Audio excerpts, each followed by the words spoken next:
Hello बच्चों, let's see this question. Which of the following statements is are consistent with the Bohr theory of an atom and no others? हमें ये तीन statement given है, हमें बतानी है इन तीनों स्टेटमेंट में से कौन सी statement Bohr theory of the atom के साथ कंसिस्टेंट है, कौन सी नहीं है, यानी कि कौन सी बोहर थ्योरी में बताई गई थी, कौन सी नहीं बताई गई थी। ठीक है बच्चों, तो अगर मैं स्टेटमेंट वन देखता हूँ, इसमें बोलता है an electron can remain in a particular orbit as long as it continuously absorbs radiation of a definite frequency, कि एक ऑर्बिट में एक इलेक्ट्रॉन रहेगा तब तक जब तक वो कॉन्टिन्यूसली एक रेडिएशन एब्जॉर्ब करता रहेगा।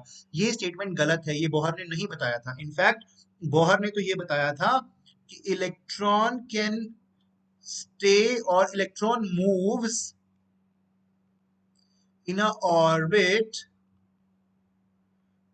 विदाउट रेडिएटिंग और एब्जॉर्बिंग एनी रेडिएशन, ये बताया था बच्चों आपके बोहर ने।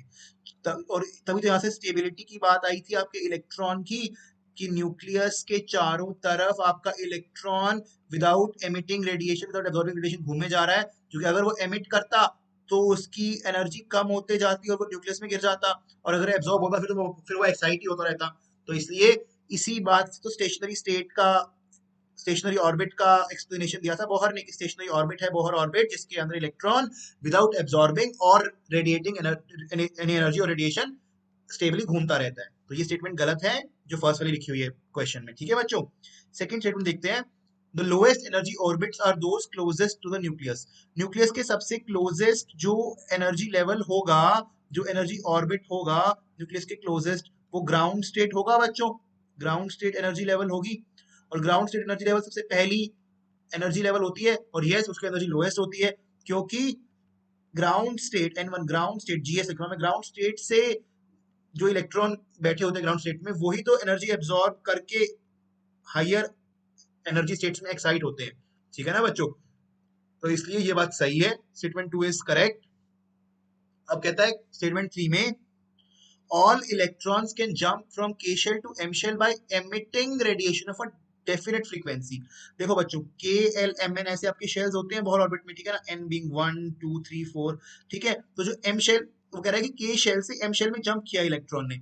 अब k शेल से m शेल जाने का मतलब क्या है, कि n इज इक्वल टू 1 से n इज इक्वल टू 3 में आपका इलेक्ट्रॉन गया है।